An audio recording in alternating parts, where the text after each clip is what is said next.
بسم اللہ الرحمن الرحیم نحمده ونصلی علی رسول الکریم اما بعد۔ ربیع الاول کا مہینہ آنے والا ہے اور ہم نے سوچا کہ حضور صلی اللہ علیہ وسلم کی شان مبارک اور آپ کی عظمت تو ایسی ہے کہ پورے سال بھی اگر اس کو بیان کیا جائے تو کم ہے، اور آپ صلی اللہ علیہ وسلم کی عظمت، آپ کا مقام، آپ کا مرتبہ تو اللہ تعالیٰ نے پورے قرآن میں بیان کیا ہے، اور مختلف انداز میں، آواز تھوڑی صاف، مختلف انداز میں اس کو مفسرین نے، علماء نے بیان کیا ہے، آپ کی ذات اقدس کو، آپ کی شان کو۔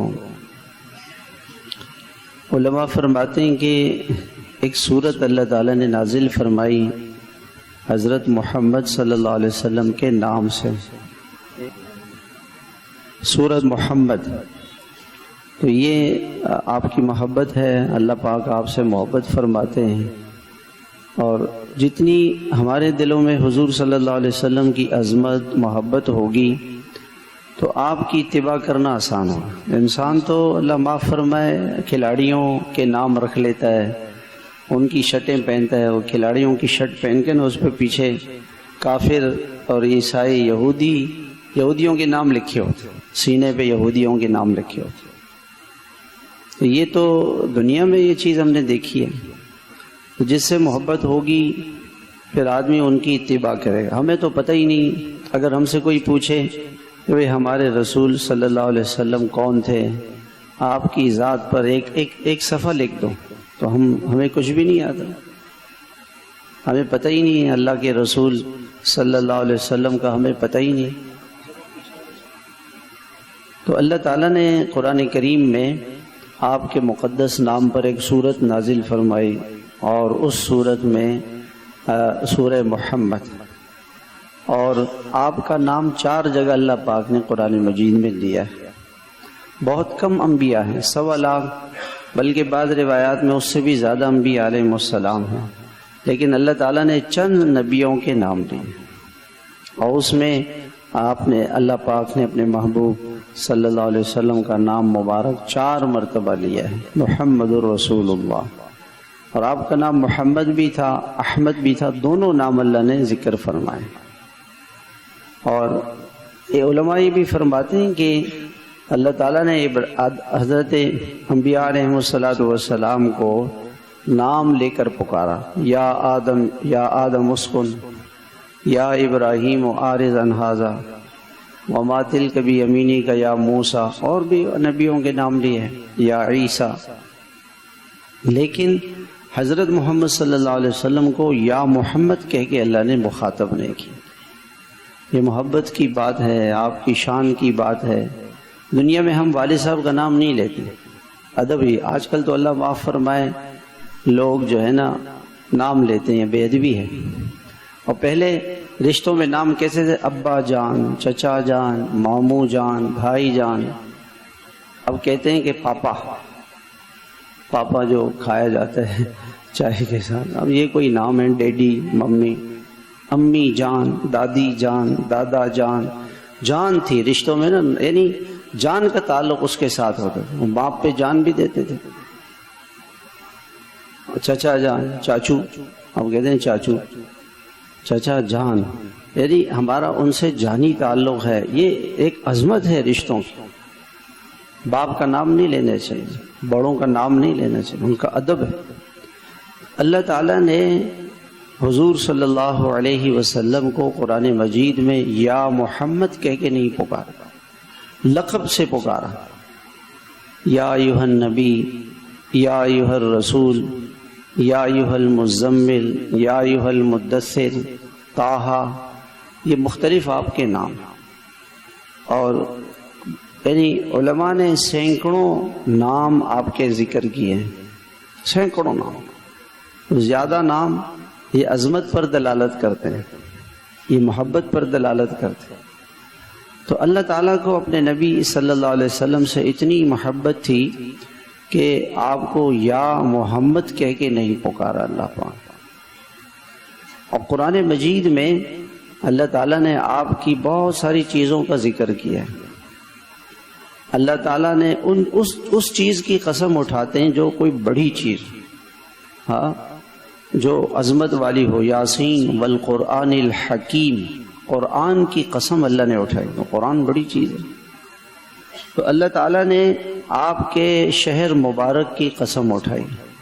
والتین والزیتون وطور سینین وهذا البلد الامین لا اقسم بهذا البلد.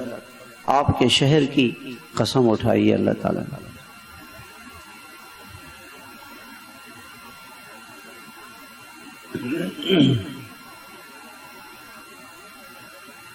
الحمدللہ.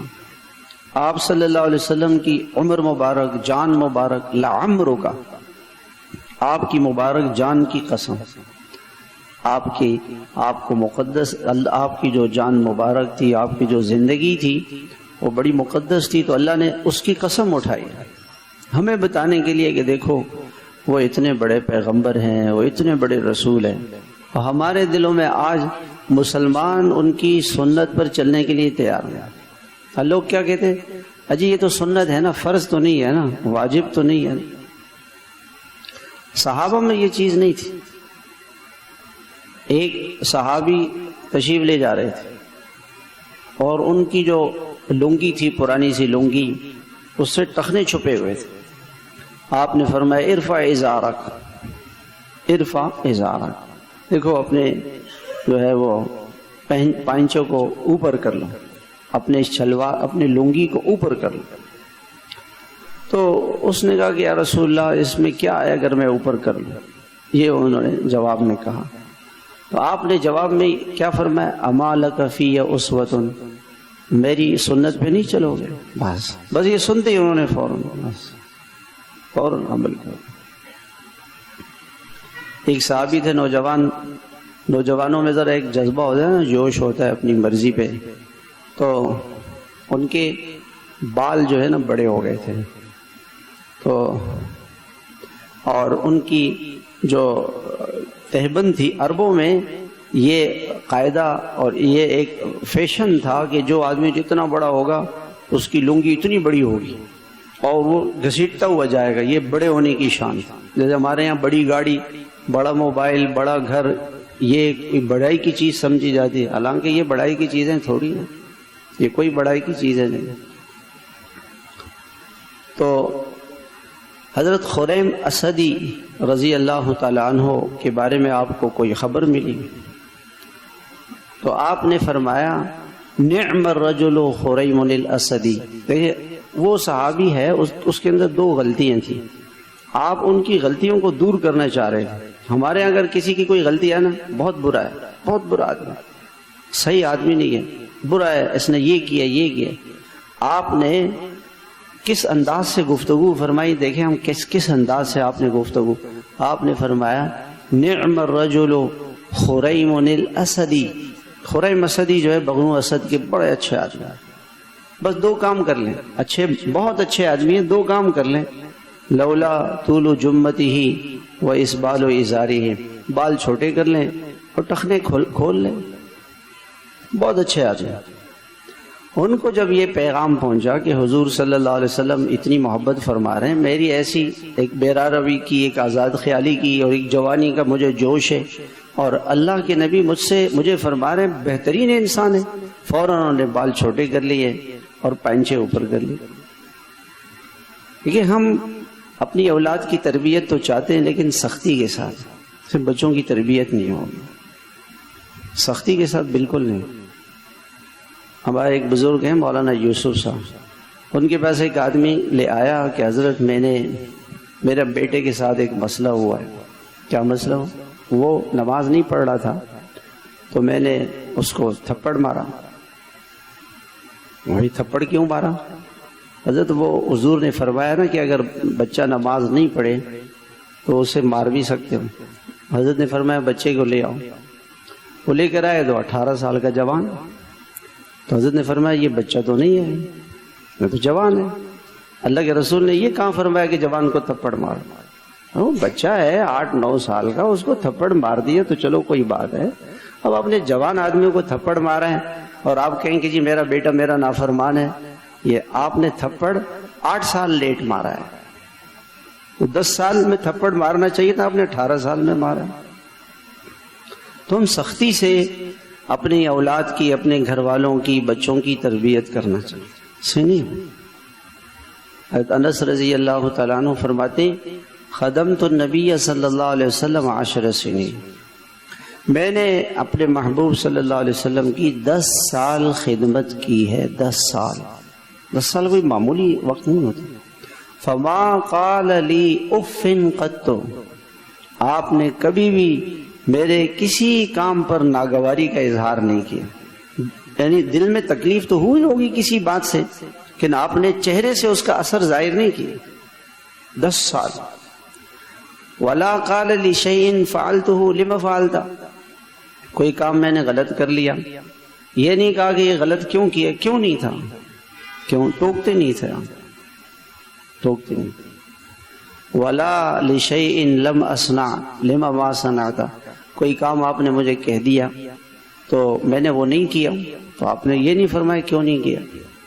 فرمایا ایک مرتبہ ایسا ہوا کہ آپ نے مجھے بھیجا کہ جاؤ فلاں آدمی سے اس کو بلاؤ، دیر ہو گئی، آپ مجھے ڈھونڈنے کے لیے آئے، میں بچہ تھا، باہر کھیل تماشا کوئی لگا ہوا تھا، اسی کو دیکھ رہا تھا. آپ تشریف لائے کہ انس آپ چلے گئے تھے؟ کہ رسول اللہ بس میں ابھی جا رہا ہوں. بس آپ گئے تھے انس؟ بس میں چلا گیا فوراً. تو آپ کے اخلاق، آپ کی محبت، نرمی. میں یہ بتا رہا تھا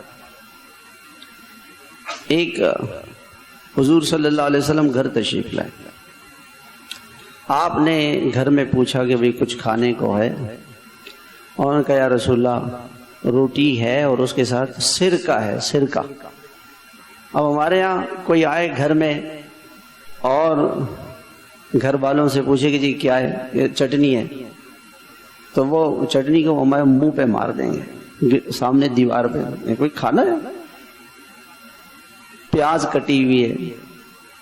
اب سرکہ تو ہمارے ہاں تو کھایا بھی نہیں جاتا نا، سرکہ تو کھانے کی بھی کوئی چیز نہیں ہے. ایک ایسی چیز ہے کہ جو ذرا سا چلو کسی سالن میں اس کے سالن کے ٹیسٹ کو بدلنے کے لیے ڈال دیا جائے. اب آپ علیہ السلام، اچھا انہوں نے، آپ کی زوجہ محترمہ نے کہا کہ یا رسول اللہ سرکہ ہے. آپ نے اتنی محبت سے فرمایا نعم الادام الخل، سرکہ کیا بہترین سالن، واہ واہ کیا بہترین چیز، واہ واہ کیا بہترین چیز. یہ نہیں کہ کوئی یہ کھانے کا وقت ہے، آپ نے سالن نہیں بنایا، کھانا نہیں بنایا، یہ کیا بنایا ہوا ہے؟ ہمیں بھوک لگی ہوئی ہے، ہمارا تو جھگڑا اسی پہ شروع ہو گیا. اور اللہ کی نبی نے اتنی محبت سے فرمایا. ان کی وہ جو شرمندگی ان کو ہو رہی تھی کہ یا رسول اللہ ہم کچھ تیار نہیں کر سکے، تو آپ نے ان کی شرمندگی چھپانے کے لیے کیا فرمایا؟ نعم الادام الخل، سرکہ تو کیا بہترین سالن، ان کے دل کو خوش کر. تو یہ حضور صلی اللہ علیہ وسلم کے اخلاق تھے. دوسروں سے محبت کرنا، نرمی کرنا، بیزاری کے جملے. جو آدمی اپنے بچے کو ہر وقت یہ کہے تم تو ہو ہی نکمہ، وہ سوچ لیتا کہ جب والد کے نظر میں نکمہ ہی ہوں تو ٹھیک ہے میں نکمہ ہی بن جاؤں گا. یہ کبھی نہیں کہنا چاہیے، کبھی نہیں کہنا چاہیے. بچے کی حوصلہ افزائی، اس سے پیار، اس سے محبت، اس کی چیزوں سے درگزر کرنا، اور اس میں قصور سارا کا سارا زیادہ تر ہمارا ہوتا ہے، زیادہ قصور ہمارا ہوتا ہے. میں یہ عرض کر رہا تھا کہ اللہ پاک نے اپنے نبی صلی اللہ علیہ وسلم سے محبت فرمائی، ان کا ادب ہمیں سکھایا، اور اللہ نے اپنے نبی علیہ السلام کی قسم اٹھائی، آپ کی جان کی قسم اٹھائی، آپ کے شہر کی قسم اٹھائی. اور جیسے ماں کو اپنے بچے سے محبت ہوتی ہے نا، تو ماں کیا بھی کہتی ہے، میرا چاند، میرا منا، میرا پیارا، میرا یہ، اس طرح سے وہ مختلف انداز میں. تو اللہ تعالیٰ نے قرآن مجید میں آپ کی بے شمار بہت ساری چیزوں کا ذکر کیا ہے. قد نرا تقلب وجهك فی السماء، آپ کے چہرے مبارک کو، چہرے انور کو ہم دیکھ رہے ہوتے ہیں کہ یہ آسمان کی طرف جو ہے اٹھ رہا ہے۔ یہ آپ کے چہرے انور کا ذکر کیا۔ الم نشرح لک صدرک، ہم نے آپ کے سینے کو نہیں کھولا، آپ کے سینے مبارک کا ذکر۔ ووضعنا عنک وزرک الذی انقض ظہرک، وہ بوجھ تو آپ پر تھا جس نے آپ کی کمر مبارک کو توڑ دیا تھا، ہم نے وہ ہٹا دیا۔ آپ کی کمر مبارک کا ذکر کیا، چہرہ انور، سینہ مبارک، کمر مبارک۔ اور وَلَقَدْ نَعْلَمُ أَنَّكَ يَضِيقُ صَدْرُكَ وَلَا تَجْعَلْ يَدَكَ مَغْلُولَةً إِلَىٰ عُنُقِكَ۔ آپ، یہ عربی میں ایک محاورہ ہے کہ ایک مرتبہ آپ علیہ السلام کے پاس ایک شخص آیا اور کہا کہ یا رسول اللہ مجھے کپڑے چاہیے۔ آپ نے اپنے کپڑے دے دیے اور آپ کے پاس کوئی جوڑا تھا ہی نہیں۔ آپ کو دیر ہو گئی باہر آنے میں۔ صحابہ نے پوچھا کہ یا رسول اللہ آپ باہر کیوں تشریف نہیں لا رہے؟ فرمایا ایک ضرورت مند آیا تھا، میرے پاس ایک ہی جوڑا کپڑا تھا، وہ میں نے اس کو دے دیا ہے، اب میں باہر کیسے آؤں؟ اتنی سخاوت تھی۔ تو اللہ تعالیٰ نے اپنے نبی صلی اللہ علیہ وسلم کی اس بات پر فرمایا وَلَا تَجْعَلْ يَدَكَ مَغْلُولَةً إِلَىٰ عُنُقِكَ، آپ ایسے نہ ہوں جیسے ایک آدمی اپنا ہاتھ ایسے رکھے اور اس کے پاس کچھ نہیں ہو۔ یہ عربی کا مقولہ ہے کہ آپ ایسا نہ کریں کہ آپ سب کچھ ہی دوسروں کو دے دیں، ایسا نہ کریں۔ تو اللہ نے آپ کی گردن مبارک کا ذکر کیا، ہاتھ مبارک کا ذکر کیا، آپ کی ازواج مطہرات کا ذکر کیا، آپ کی بیٹیوں کا ذکر کیا، یا ایھا النبی قل لازواجک و بناتک، آپ کے حجرے مبارک کا ذکر کیا، ان الذین ینادونک من وراء الحجرات۔ یہ ساری چیزیں آپ کے زبان مبارک کا ذکر کیا، فإنما یسرناہ بلسانک۔ یہ محبت کی بات، اللہ کو اپنے محبوب سے محبت ہے تو مختلف چیزوں کا اللہ تعالیٰ تذکرہ فرماتے رہتے ہیں۔ علماء فرماتے ہیں کہ اللہ تعالیٰ نے اپنے محبوب صلی اللہ علیہ وسلم سے کہ ایک فعل کو دیکھا۔ جب آپ مدینہ منورہ تشریف لائے تو اللہ تعالیٰ نے آپ کو حکم دیا کہ آپ بیت المقدس کی طرف منہ کر کے نماز پڑھیں۔ تو چونکہ وہاں یہودی بھی تھے، تاکہ یہودیوں کا قبلہ بیت المقدس تھا، وہ مانوس ہو جائیں اور وہ آپ کے دین کو قبول کریں، مگر 17-18 مہینے ایسے گزر گئے، انہوں نے کوئی لچک نہیں دکھائی۔ تو آپ صلی اللہ علیہ وسلم کے دل میں یہ تمنا تھی کہ بیت اللہ کو دوبارہ قبلہ بنا دیا جائے۔ تو آپ بار بار آسمان کی طرف دیکھتے تھے اور آپ کے دل میں یہ تھا کہ قبلہ بیت اللہ بن جائے۔ قد نرا تقلب وجهك في السماء فلنولینک قبلۃ ترضاها۔ اللہ تعالیٰ نے فرمایا محبوب، یعنی یہ میں اپنی زبان میں کہہ رہا ہوں کہ ساری کائنات کو اللہ تعالیٰ نے فرمایا کہ مجھے راضی کرو اور مجھے خوش کرو، اور اپنے محبوب سے فرما رہے ہیں کہ محبوب ہم آپ کا چہرہ مبارک اس طرف کر دیں گے، حکم دے دیں گے جو آپ جس پر راضی ہوں، جس پر آپ خوش ہوں۔ ساری کائنات سے کیا کہا کہ اللہ کو خوش کرو، اور اپنے محبوب سے کیا کہہ رہے ہیں؟ محبوب ہم آپ کو خوش کریں گے۔ علماء کہتے ہیں عجیب بات ہے، جس محبوب کو اللہ خوش کرے ہم اس کو ناراض کریں، اس کی سنتوں کو چھوڑ کر ہم کہاں جائیں گے؟ میں تو کبھی کبھی سوچتا ہوں کہ قیامت میں تو ہمارا اور کوئی سہارا نہیں ہے، صرف آپ صلی اللہ علیہ وسلم کی سفارش، آپ کی شفاعت، آپ کا ہمارا بچانا، یہی ہمارے لیے ایک بہت بڑا سرمایہ ہے۔ اور پھر بھی ہم آپ کی سنتوں پر نہیں چلیں۔ اگر ہم آپ کی خدمت میں حاضر ہوں اور آپ سے عرض کریں کہ یا رسول اللہ میری شفاعت فرمائیں، مجھے میری سفارش فرمائیں، اور آپ فرمائیں کہ میری سنتوں کو کیوں چھوڑ دیا تھا، تو ہمارے پاس کیا جواب ہے؟ آپ کی سنت کو تو وہ شخص چھوڑے جو قیامت میں آپ کو جواب دے سکے۔ ہمارا تو ایک ہی سہارا ہے، اس ایک سہارے کو بھی ہم نے نظر انداز کر دیا۔ اللہ تعالیٰ کہ نبی صلی اللہ علیہ وسلم کچھ راتیں بیمار ہو گئے، تہجد نہیں پڑھی۔ آپ تہجد حرم شریف میں آ کے پڑھتے تھے بیت اللہ میں، اور کبھی گھر میں پڑھتے تھے۔ تو آپ کے جو چچا تھے ابو لہب، ان کی جو بیوی تھی چچی، وہ ان کا گھر آپ کے گھر کے قریب تھا. تو وہ رات کو انہوں نے دیکھا کہ آپ قرآن نہیں پڑھ رہے ہیں، آپ بیمار ہیں. تو انہوں نے کہا کہ آپ کے پاس جو آتا تھا یعنی جبریل، ان کو کہا کہ وہ آپ کا شیطان جو آپ کے پاس آ کے آپ کو جادو سکھاتا تھا وہ کہاں ہے؟ اور وہ تو آپ سے ناراض ہو گیا ہے، اس لیے وہ آپ کے پاس آتا نہیں ہے. کچھ دنوں تک جبریل بھی نہیں آئے.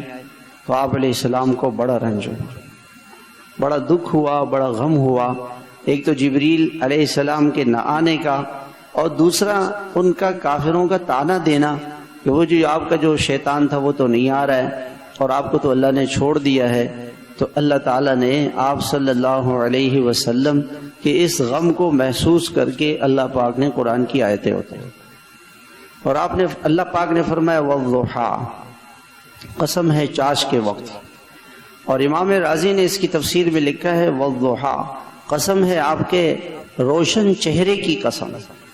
واللیل اذا سجا، اور قسم ہے آپ کے مبارک زلفوں کی. ما ودعک ربک وما قلا، آپ کے رب نے آپ کو نہیں چھوڑا اور نہ آپ کا رب آپ سے بیزار ہوا ہے. وَلَسَوْفَ يُعْطِيكَ رَبُّكَ فَتَرْضَىٰ، محبوب تو آپ کو اتنا ہم دیں گے، اتنا دیں گے کہ آپ کو خوش کر دیں گے. ساری کائنات سے کہا ہمیں اتنا راضی کرو، اتنا راضی کرو کہ ہم خوش ہو جائیں، اور اپنے محبوب سے فرما رہے محبوب ہم آپ کو خوش کریں گے. تو میرے محترم بھائیوں، جس ذات کو اللہ خوش کرنا چاہتے ہیں، ہم نے اس ذات کو اپنی شادیوں میں خوش کیا، اپنی خوشیوں میں خوش کیا. آج تو ہم خوشی ایسے مناتے ہیں، ہم آزاد ہیں، جیسے چاہیں کریں. عورتیں کیا کہتی ہیں؟ خوشی کا موقع ہے، بس جو چاہو کرو، جو دل میں آئے وہ کرو، جیسے چاہے کرو. کیا ہماری بیٹیاں حضور صلی اللہ علیہ وسلم ان کے بے پردگی پہ خوش ہوں گے یا ناخوش ہوں گے؟ ہم سوچیں. میری بیٹی، میری بہن، ہماری بیٹیاں وہ بہنیں ہی ہیں، کھلے سر ایسے نامناسب لباس میں باہر چل رہی ہیں. اللہ کے نبی علیہ الصلوۃ والسلام کو کتنا اس پہ دکھ ہو، کتنا دکھ ہو. حضرت فاطمہ رضی اللہ تعالی عنہا کا جب انتقال ہونے لگا تو انہوں نے انتقال سے پہلے غسل کیا، اور اس کے بعد اپنی خادمہ سے کہا کہ آج رات کو میرا انتقال ہوگا، مجھے غسل نہیں دینا. میں نے غسل کر لیا تاکہ میرے جسم کو کوئی نہیں دیکھے انتقال کے بعد، ایک روایت کے مطابق.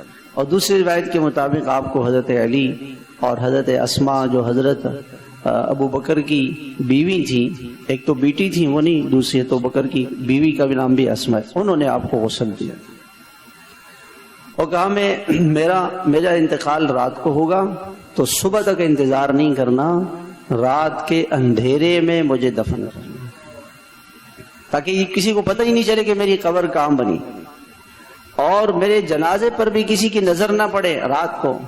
اب جنازہ رات کو انتقال ہوگا تو لوگ تو سو رہے ہوں گے، تو جنازے میں کم لوگ ہوں گے، زیادہ لوگوں کو نہیں بلانا جنازے میں. اور فرمایا کہ کاش ایک میرا جنازہ ایسا گزرے کہ اس پر کپڑا ایسا ہو کہ نیچے میری نعش، میری میت نظر نہیں آئے. اب پہلے زمانے میں کیا کرتے تھے کہ جو میت کو لی جاتے تھے تو اوپر کچھ نہیں ہوتا تھا، یعنی چارپائی پہ لٹاتے میت کو اور اوپر کپڑا ڈال دیتے، تو اس پہ نظر آ رہا ہوتا تھا کہ چارپائی پہ جسم موٹا ہے، پتلا ہے، لمبا ہے، ٹھگنا ہے، کیسا ہے. کہا کہ محمد صلی اللہ علیہ وسلم کی بیٹی کا جنازہ گزرے اور کوئی یہ نہ کہے کہ محمد صلی اللہ علیہ وسلم کی بیٹی کیسی تھی، لہٰذا میرے جنازے پہ کفن پوش ڈالنا. آپ نے دیکھا ہوگا جنازے کے اوپر ایسے ایک لکڑی رکھی ہوتی ہے، ایسے لکڑی رکھی ہوتی ہے، اور اس لکڑی کے اوپر کپڑا ڈالتے ہیں تاکہ اندر میت جو ہے اس کا کفن بھی نظر نہ آئے. حضور صلی اللہ علیہ وسلم کی بیٹی کا انتقال ہو رہا ہے اور ان کی حیا کو دیکھیں کہ حیا کیسی ہے کہ میری کفن پر بھی کسی کی نگاہ نہ پڑے. وہیں سے اس کا رواج چلا ہے. سب سے پہلا جنازہ عورت کا اس کو جس حیا کے ساتھ لے کے جایا گیا ہے وہ حضرت فاطمہ تھی، اور اس کو بند کیا گیا کہ آپ کی لاش مبارک پر کسی کی نظر نہ پڑے، آپ کے بارے میں کوئی یہ نہیں کہ محمد کی بیٹی کا جنازہ جا رہا ہے، رات کو اندھیرا ہے، کسی کو پتہ ہی نہیں ہے کون جا رہا ہے، کہاں جا رہے ہیں، جنازے میں لوگ آ رہے ہیں، اعلان ہو رہے ہیں۔ یہ حضور صلی اللہ علیہ وسلم کی بیٹی تھی۔ اور آج امت کی بیٹیوں کا کیا حال ہے، کس طرح سے بننا چاہتی ہیں، کیسے بننا چاہتی ہیں۔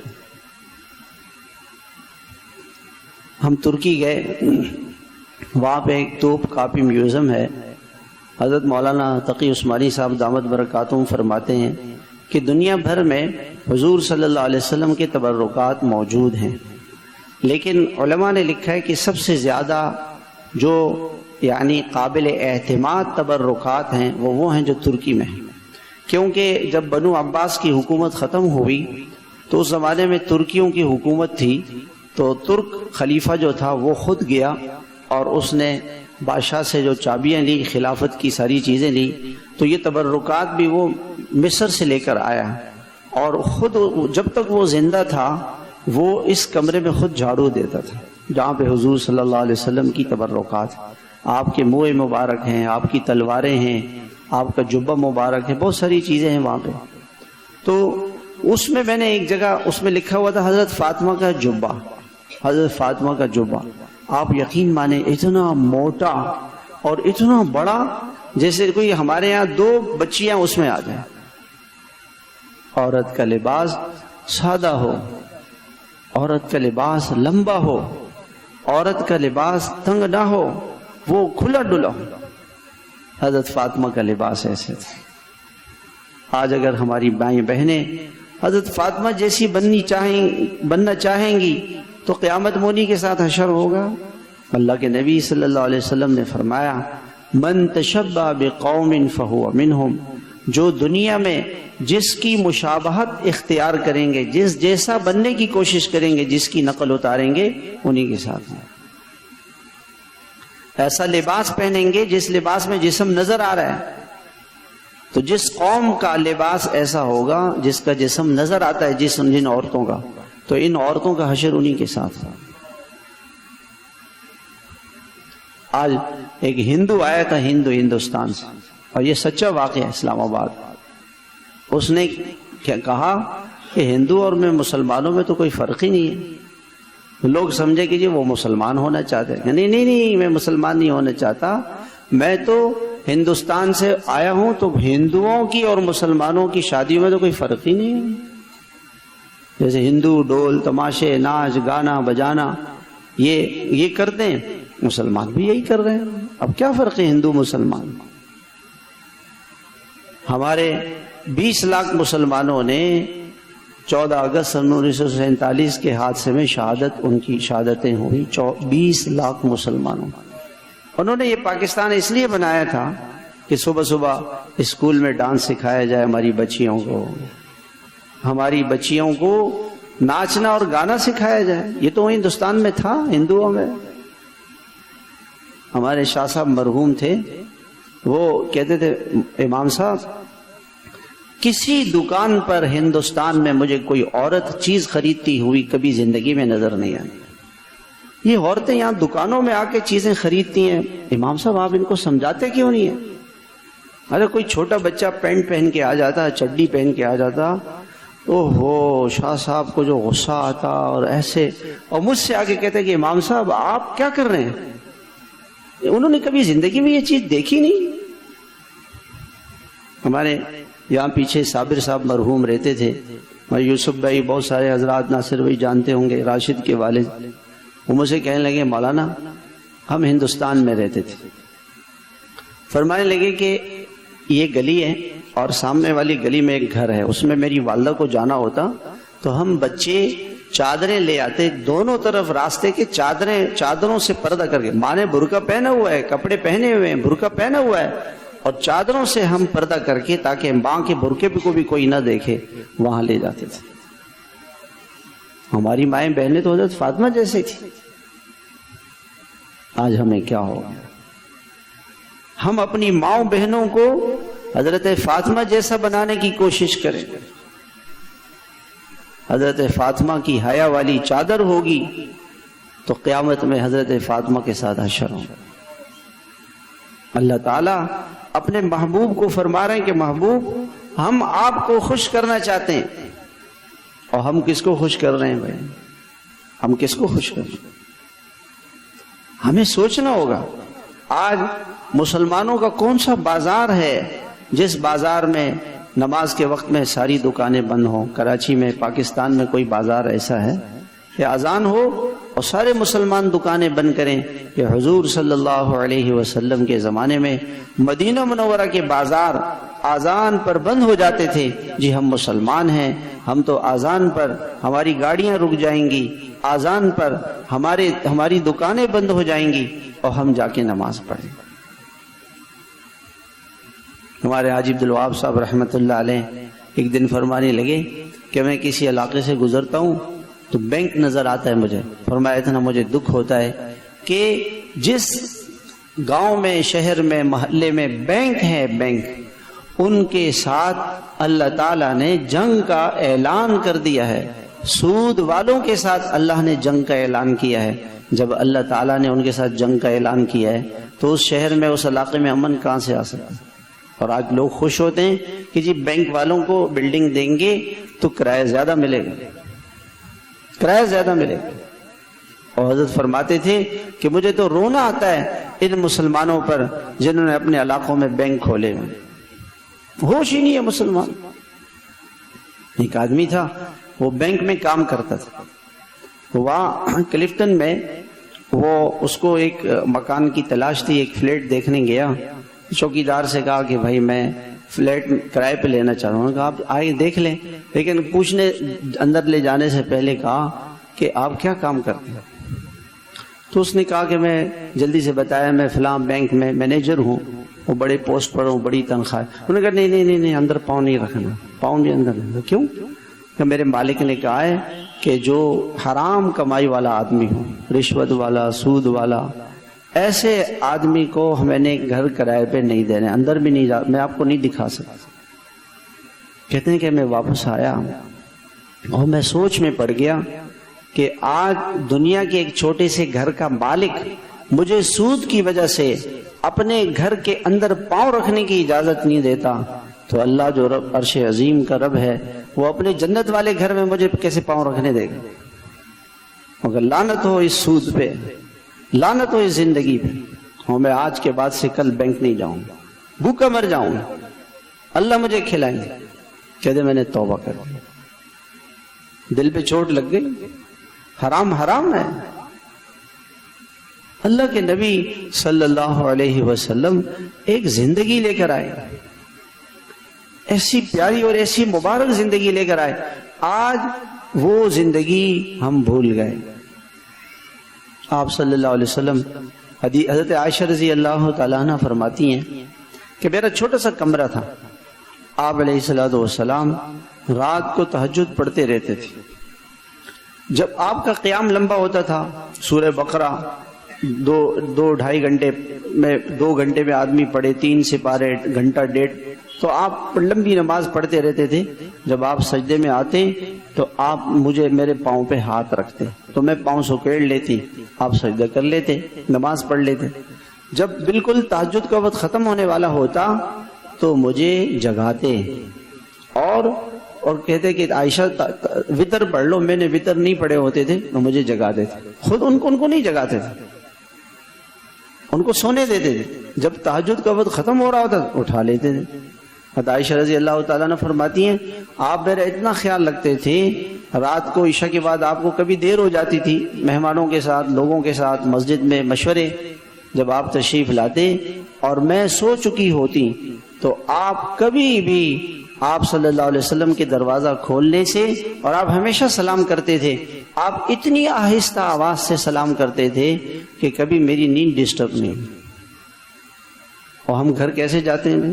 کیسے باہر سے ہارن بجا رہے ہیں، سارا محلہ ہارن کی آوازیں سن رہے ہیں. آپ رات 2:30 بجے آئے ہیں، آپ ہارن بجائیں گے تو سارے لوگوں کو تکلیف ہوگی بھی آپ اتر جائیں گاڑی سے اور ہلکا سا دروازہ کھٹکھٹائیں یا چابی اپنے پاس رکھ لیں، چوکیدار بیچارے کی اگر آنکھ لگ گئی ہے اور آپ اتنا شور مچا رہے ہیں، لوگوں کو کتنی تکلیف ہوتی ہے۔ ایک منٹ کے لیے بھی اگر آپ گاڑی روک دیں گے پیچھے سے وہ ہارن بجانا شروع کر دے گا۔ اور یہاں حضرت عائشہ رضی اللہ تعالیٰ نے فرماتی ہیں کہ آپ میرے بستر پر لیٹے ہوتے اور میرے بستر سے آہستہ سے کھسکتے،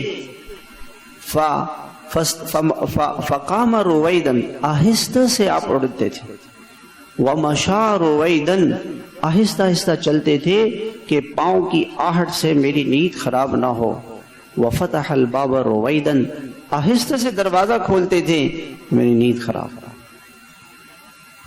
یہ آپ علیہ السلام کی زندگی تھی۔ میری ذات سے کبھی کسی کو تکلیف نہ پہنچے۔ ایک مطلب آپ گھر تشریف لائیں تو آپ کو بھوک لگی ہوئی تھی بہت زیادہ، عام طور سے آپ 24 گھنٹے میں ایک وقت کھانا کھاتے تھے، 24 گھنٹے۔ ناشتہ تو اس زمانے میں ہوتا نہیں تھا، ناشتے میں اگر کبھی موقع ملتا تو آپ نبیذ پی لیتے، شہد پی لیتے، بس ایک وقت کا کھانا صبح 9-10 بجے یا عصر مغرب کے بعد۔ تو 24 گھنٹے آپ کو کھانا کھائے ہوئے ہوتے تھے، بھوک لگی ہوتی تھی۔ آپ فرماتے کہ عائشہ، آپ نے فرمایا عائشہ کچھ ہے؟ کہاں یا رسول اللہ؟ میں دیکھتی ہوں۔ فرماتی ہیں کہ میں نے آٹے کے برتن کو لیا، اس سے آٹا کھونوں میں تھوڑا بہت جو جمع کیا، اتنا آٹا بنا کہ اسے ایک پیڑا بن سکے۔ میں نے کہا یا رسول اللہ ایک روٹی بن سکتی ہے؟ کہا عائشہ وہی کھلا دو، نہ کوئی سالن، نہ کوئی دودھ، نہ کوئی دہی، نہ کوئی چٹنی، نہ کوئی اور چیز، کچھ بھی نہیں، نہ کوئی پھل۔ تو میں نے آٹا گوندا اور اس کو تھوڑا سا خمیرہ کیا اور اس کو تندور جلایا، روٹی پکا کے آپ انتظار میں روٹی پکا کے میں نے باہر رکھی۔ میں اندر کسی کام کے لیے گئی، واپس آئی تو بکری روٹی کھا چکی تھی، وہ روٹی بکری نے کھائی۔ اب میں اتنی شرمندہ، اتنا دکھ، آپ علیہ السلام کو بھوک لگی ہوئی اور میں آپ کے سامنے آئی، اب میرا چہرہ اترا ہوا پریشانی کی وجہ سے۔ آپ نے فرمایا عائشہ کیا وجہ ہے؟ کہ رسول اللہ وہ روٹی تو بکری کھا گئی۔ سوچے نا میں اور آپ ہوتے، میں اور آپ ہوتے، کیا اس کے کی ماں، کیا باپ، کیا اس کی نسلیں، اور آپ تو کسی نے تو آپ کو سکھایا ہی نہیں زندگی کیسے گزارنی سے۔ ایسی اس کی کلاس لیتے، اگلی پچھلی ساری اس کی غلطیاں۔ آپ علیہ السلام نے کہا عائشہ کوئی بات صرف کوئی بات نہیں ملی روٹی تو کیا؟ یہ آپ کے اخلاق تھا۔ آپ کی وہ گھریلو زندگی ہمارے ہاتھوں سے نکل گئی۔ ہم اگر اپنے گھر کو جنت بنانا چاہتے ہیں، غصے کو چھوڑ دو، سختی کو چھوڑ دو، نرمی، محبت۔ آپ رات کو سو رہے تھے اپنے گھر میں اپنی زوجہ محترمہ کے ساتھ، آپ کو پیشاب آیا، باہر چلے گئے، تشریف لے گئے، پیشاب فرما کے باہر آئے، زوجہ محترمہ نے جلدی سے اٹھ کے کنڈا لگا دیا اندر سے۔ ان کا یہ خیال تھا کہ آپ کسی اور زوجہ کے پاس گئے ہیں میری باری میں۔ آپ علیہ السلام نے دروازہ کھٹکھٹایا، کہ میں تو نہیں کھولوں گا۔ کہا کیوں؟ کہ آپ تو کسی اور بیوی کے پاس کیوں گئے میری باری میں؟ کہا میں نہیں گیا ہوں۔ نہیں آپ گئے ہیں، وہ اللہ کے نبی کو یہ کہہ رہی۔ تو جب کئی بار اللہ کے نبی نے فرمایا میں نہیں گیا، تو اللہ کے رسول نے فرمایا کہ میں اللہ کا نبی ہوں، اللہ کا نبی جھوٹ نہیں بولتا۔ بس یہ سنتے ہی زوجہ مطہرہ کو خیال آیا کہ میرے شوہر تو ہیں لیکن اللہ کے نبی ہیں، نبی تو جھوٹ نہیں بولتا۔ فوراً دروازہ کھول دیا، اور میرا جیسا آدمی ہوتا۔ آپ مسکراتے ہوئے گھر میں داخل ہو گئے۔ حضور صلی اللہ علیہ وسلم کے مبارک اخلاق ہماری زندگیوں میں ہوں گے، آپ کی مبارک زندگی ہمارے پاس ہوگی، اللہ تعالی ہمارے گھر کو جنت کا نمونہ بنائے۔ گھر جنت پیسوں سے نہیں بنے گا، سونے اور چاندیوں سے نہیں بنے گا، صوفوں سے، برتنوں سے، قالینوں سے گھر نہیں بنے گا۔ مکان بن سکتا ہے، مکان بنے گا ان چیزوں سے، گھر تو محبت سے بنے گا، اخلاق سے بنے گا، نرمی سے بنے گا۔ اللہ نے اپنے نبی صلی اللہ علیہ وسلم کو کیا فرمایا کہ محبوب ہم آپ کو خوش کریں گے، ہم آپ کو راضی کریں گے، ہم آپ کو خوش کریں گے۔ تو میرے محترم بھائیوں، بس آج کا سبق کیا ہے کہ ہم آج اپنے دل میں یہ عہد کریں کہ اللہ کے محبوب ہمارے محبوب، آپ سے بڑھ کر ہمارے اوپر کسی کا احسان نہیں ہے، نہ کسی ماں کا اتنا بڑا احسان، نہ کسی باپ کا اتنا بڑا احسان جو اللہ کے نبی علیہ الصلاۃ والسلام کا احسان۔ پچھلے نبیوں نے اللہ سے دعا کی کہ اللہ ہمیں اس نبی کا امتی بنا دے، اس نبی کا امتی بنا دے، اللہ نے ہمیں بنا دیا۔ سارے نبیوں سے اللہ پاک نے مسجد اقصی میں اللہ نے سارے نبیوں کو جمع کیا شب معراج، اور آپ نے سب کی امامت کرائی۔ جو نبی سارے نبیوں کا امام، سارے نبیوں کا سردار، اولین و آخرین کا سردار ہو، ہمیں ان کی اطاعت کتنی کرنی چاہیے۔ بس اپنی زندگی کو بدلیں۔ ایک چھوٹی سی کتاب ہے علیکم بسنتی، وہ ضرور لیں، اور اس کتاب کو روزانہ اس میں سے ایک سنت پڑھیں، مطالعے کے لیے نہیں، ایک سنت پڑھیں، اس پہ عمل کریں۔ جب وہ سنت عمل میں آ جائے پھر دوسری سنت، پھر تیسری سنت، پھر چوتھی سنت۔ اللہ تعالیٰ بھائی ہم سب کو ایسا بنا دے کہ ہمیں حضور صلی اللہ علیہ وسلم سے محبت ہو۔ روزانہ آج دیکھیں نا، یہ پورا ہفتہ گزرا ہے، ہم نے صبح شام 100 مرتبہ حضور صلی اللہ علیہ وسلم پہ درود شریف بھیجا ہے، ہمیں وقت ملا ہے؟ کتنی دیر لگتی ہے 100 مرتبہ؟ چلو جی اللہم صلی علی محمد وعلی آل محمد، مختصر درود شریف پڑھ لیں، 5 منٹ بھی نہیں لگتے۔ اس اللہ کے محبوب کا حق یہ ہے کہ ہم کوئی دن ہمارا درود شریف کے بغیر نہ گزرے۔ ہر نماز کے بعد 5 منٹ بیٹھ کے درود شریف پڑھ لیا، بستر پر جائیں درود شریف پڑھ لیں۔ نیند نہیں آتی ہے درود شریف پڑھتے رہیں، ایسی نیند آئے گی، ایسی گہری نیند اللہ تعالیٰ لے کر آئیں گے کہ آپ کو خواب و خیال میں بھی نہیں ہوگی۔ حضور صلی اللہ، تو یہ نیت کریں کہ میں حضور صلی اللہ علیہ وسلم کا غلام ہوں، ایک اللہ کے نبی کا غلام ہوں میں، ساری دنیا ہماری غلام بنے گی۔ آپ کی اتباع کروں گا، آپ کو خوش کروں گا، آپ کو، اور ہر سنت پر عمل کر کے یہ کہیں کہ یا رسول اللہ میں آپ کو خوش کرنے کے لیے، اپنے دل میں کہیں کہ میں آپ کو خوش کرنے کے لیے یہ کر رہا ہوں، قیامت میں آپ کی سفارش میرے لیے ہو، آپ کی شفاعت میرے لیے ہو، آپ مجھے سینے سے لگائیں۔ درود شریف کا اہتمام کریں، ہر سنت، ہر موقع کی سنت کو اپنی زندگی میں لانے کی کوشش کریں۔ سوچیں کہ اس موقع پہ پڑھیں، علماء سے پوچھیں کہ حضور صلی اللہ علیہ وسلم کی سنت کیا ہے۔ اپنی بچیوں کو، ان کو لباس حضرت فاطمہ والا پہنائیں، حضرت عائشہ والا پہنائیں، حیا والا لباس پہنائیں۔ ان کے ایسے ماحولوں میں اپنی بچیوں کو نہ بھیجیں جن ماحولوں میں وہ حضرت فاطمہ کو، ان کو پتہ ہی نہیں حضرت فاطمہ کون ہے، ان کو پتہ ہی نہیں کہ حضرت عائشہ کون ہے۔ اللہ ہم سب کو عمل کی توفیق عطا فرمائے۔